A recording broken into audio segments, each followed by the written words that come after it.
Kurasa. Mtazamaji wa EATV, karibu katika Kurasa, upate dakika chache za kufahamu machache kati ya mengi yaliyotufikia mezani kwetu kwa hii leo. Tuanze kukupekulia kurasa kwa hili. Baadhi ya vijana wamekemea tabia matumizi mabaya teknolojia ya akili mnemba maarufu kama AI kwenye kudhalilisha utu wa watu wakiwemo viongozi kwenye mitandao ya kijamii. Kurasa imezungumza na baadhi ya vijana watumiaji wakuu wa mitandao ya kijamii ambao wamesema tabia hiyo inakiuka maadili na ni ya kudhalilisha, huku akitaka hatua madhubuti zichukuliwe ikiwemo kutolewa elimu ili teknolojia hiyo itumike kwa manufaa zaidi badala ya kuwa chanzo cha madhara na ukatili mtandaoni. Tukiangalia ni kwamba hii issue inazidi kuwa kubwa zaidi.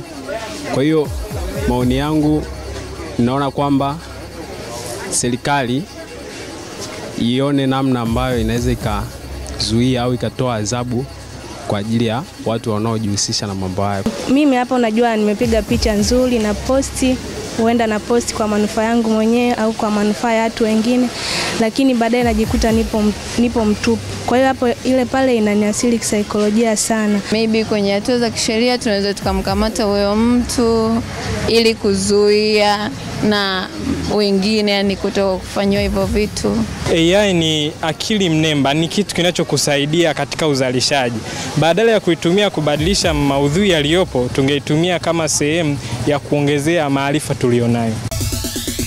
Tuendelee na Kurasa. Hatari ya usalama wa vifo kwa wagonjwa wa kata ya Dongabesh wilaya ya Mbulu mkoani Manyara imethibitiwa baada ya kutengenezwa kwa gari la kubebea wagonjwa kutokana na kukaa kwa kipindi kirefu bila huduma bora kufikisha wagonjwa hospitalini. Hiyo ni baada ya wananchi wa kata hiyo kupeleka malalamiko yao kwa taasisi ya kuzuia na kupambana na rushwa TAKUKURU mkoa wa Manyara baada ya kuona gari lipo lakini kila wakilihitaji kwa ajili ya kubebea wagonjwa hujibiwa na wahusika kuwa ni bovu na hakuna jitihada zozote za kulitengeneza. Hivyo mamlaka hiyo kuamua kurejeshea gari lao. Kwa kazi wanayofanya TAKUKURU kwa ajili ya miradi ambao watu wanakabidhiwa labda kuendesha na nini, wanatusaidia sana kwenye kuokoa kwanza kwenye kuharakisha labda utendaji wa kazi au kuokoa hela zingine ambazo. Mimi maoni yangu kwamba wale wanao kutoa rushwa kwa ajili ya kuchelewesha miradi wakibainika wachukuliwe hatua, lakini si watumishi tu upande mmoja. Hata kwenye TAKUKURU kuna shida za namna hiyo kwa sababu wote ni binadamu. Kuna wengine unakuta badala ya kudhibiti hilo na yeye kwa namna fulani anakuwemo kwenye hoja zake. Mnamo tarehe 14 Machi mwaka 2025 ofisi ya TAKUKURU wilaya ya Mbulu ilifanya kikao cha mrejesho na wananchi wa kata ya Dongabesh na walielezwa kama tayari gari la kubebea wagonjwa limetengenezwa na linafanya kazi. Tumalizie Kurasa kwa hili. Watu huduma ya usafirishaji wa viazi na ndizi katika soko kuu la Mabibo jijini Dar es Salaam wameiomba serikali kuharakisha mchakato wa maboresho maeneo maegesho magari makubwa mizigo kwenye soko hilo ili kuepuka msongamano wa magari hayo hususan wakati wa kushusha mizigo. Wafanyabiashara hao wamesema licha uongozi wa soko hilo kurekebisha miundombinu iliyopo, lakini kuna haja ya kufanyia kazi mapema mpango panuzo eneo hilo ili iweze kupokea magari mengi zaidi kwa wakati mmoja na kuendana na kasi ya biashara katika soko lao. Soko pia lina vitengo vingi, kutakuja vitengo vingine. Kwa hiyo tuna matumaini mazuri na soko letu litaboreshwa katika mazingira sahihi zaidi. Wafanya biashara watafanya biashara katika mazingira salama. Ni uvumilivu tu. Kwa hiyo hatuna haijatuzuia hii hali labda kupaki gari.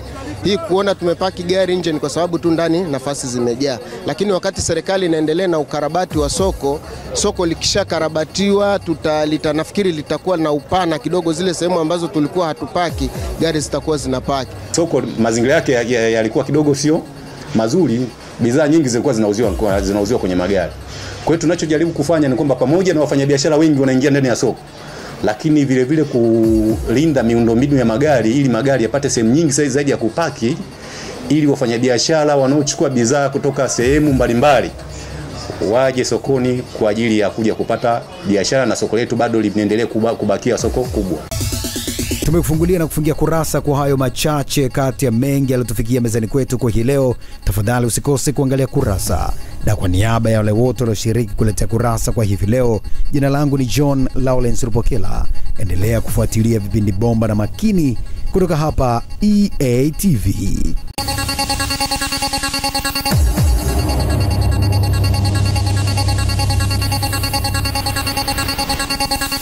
Kurasa.